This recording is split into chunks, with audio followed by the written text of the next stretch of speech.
నమస్తే ఫ్రెండ్స్, నేను మీ Errabelli Rajinikanth, political analyst. Janapaksham talk షోకి స్వాగతం, సుస్వాగతం. బండి భగీరథ్ కేసు విషయం నుంచి ఇప్పుడున్నటువంటి జెన్జీ నేర్చుకోవాల్సింది ఏంటి? బండి భగీరథ్ కేసు కేవలం ఒక రాజకీయ పరమైనటువంటి కేసు కాదు. ఇది ఇప్పుడున్నటువంటి యువతకి, ఇప్పుడున్న స్టూడెంట్స్ కి, ఇప్పుడున్న జనరేషన్ కి దిశానిర్దేశం చేసేటువంటి ఒక కేసు అన్నది మనందరం గ్రహించాలి. ఒక చాట్, ఒక రిలేషన్, ఒక తప్పుడు నిర్ణయం జీవితాన్ని అంతా మార్చేస్తుందా?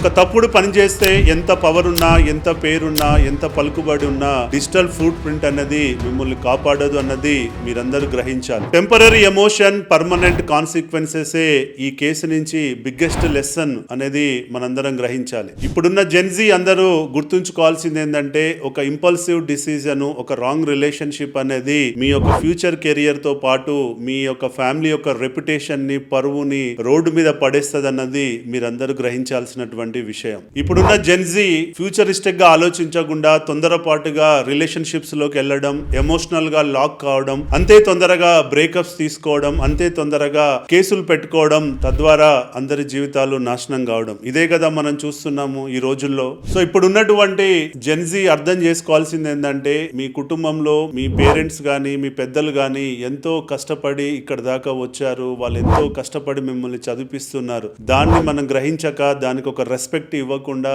మనం తొందరపాటుగా మనం ఎమోషనల్ గా రిలేషన్షిప్స్ లోకి వెళ్ళడము, డిసిప్లిన్ మెయింటైన్ చేయకపోవడము, స్టడీస్ పై ఫోకస్ చేయకుండా, ఏ సమయంలో ఏం చేయాలో అది చేయకుండా తొందరపాటుగా ఒకరిని చూసి ఒకరు రాంగ్ డైరెక్షన్ లో వెళ్ళి ఇలాంటి తప్పుడు నిర్ణయాలు తీసుకొని ఇలాంటి సమస్యల్లో ఇరుక్కుంటున్నారు అన్నది మనందరం గ్రహించాల్సినటువంటి విషయం. ఇలా మీరు తీసుకునేటువంటి తప్పుడు నిర్ణయాల వల్ల ఇలా కుటుంబాల పరువు రోడ్డు మీద పడుతుంది. వాళ్ళ భవిష్యత్తు కూడా నాశనం అయిపోతుంది. వాళ్ళు ఒక్కొక్క మెట్టు ఎక్కుకుంటూ ఇవాళ మీ యొక్క తల్లిదండ్రులు ఇక్కడ దాకా వచ్చారు. ఇవాళ వాళ్ళ యొక్క పరువును కాపాడాల్సిన బాధ్యత మీది. ఎందుకంటే మీరు ఇలా తీసుకునే తప్పుడు నిర్ణయాల వల్ల మీ పేరెంట్స్ యొక్క పరువు రోడ్డు మీద పడుతుంది. తద్వారా వాళ్ళ సమాజంలో తలెత్తుకొని తిరిగేటువంటి పరిస్థితి కూడా ఉండదు అన్నది మీరు గ్రహించాలి. మీరు ఏ సమయంలో అది చేయాలో అదే చేస్తే మీ భవిష్యత్తు బాగుంటుంది. మీరు చదువుకోండి, తర్వాత మంచి మంచి ఉద్యోగాలు సంపాదించండి, లేదంటే పెద్ద బిజినెస్ మ్యాన్ గా ఎదగండి. తర్వాత మీరు రిలేషన్షిప్స్ లోకి వెళ్తే ఒక మెచ్యూరిటీ ఉంటుంది.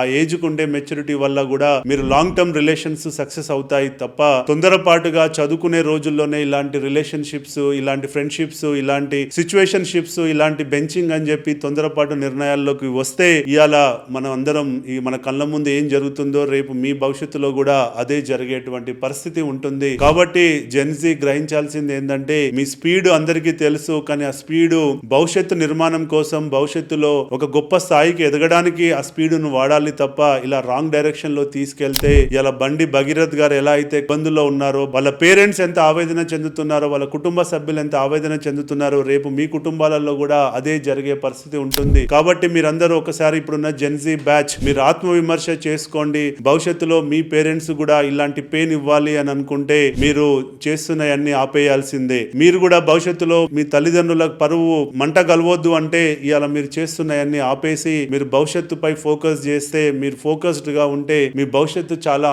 బ్యూటిఫుల్ గా ఉంటుంది అన్నది నేను చెప్పాలనుకుంటున్న పాయింట్. కాబట్టి దయచేసి ఇది ఒక రాజకీయ పరమైన కేసుగా కాకుండా దీని నుంచి మీరు ఎంతో నేర్చుకోవాల్సింది ఉంది. మీరు నేర్చుకుంటారు అని చెప్పి నేను ఆశిస్తున్నాను. నేర్చుకొని మీరు ఒక ప్రవర్తనలో మార్పు తెచ్చుకోండి. తద్వారా మీ భవిష్యత్తుకు చాలా ఉపయోగపడుతుంది. ఇవాళ ఒక కుటుంబం రోడ్డున పడలేదు. దీని నుంచి మనం నేర్చుకుంటే ఎన్నో కుటుంబాలు రోడ్డు మీద పడకుండా మనం జాగ్రత్త పడేటువంటి అవకాశం ఉంటుందన్నది మనం గ్రహించాలి. కాబట్టి ఈ వీడియో చూసిన తర్వాత ఇది 10 మందికి షేర్ చేసి మీరు ఇంకా ఇలాంటి తప్పులు జరుగుతున్న వాళ్ళందరూ కరెక్ట్ చేసుకుంటారని చెప్పి నేను ఆశిస్తున్నాను. జై హింద్.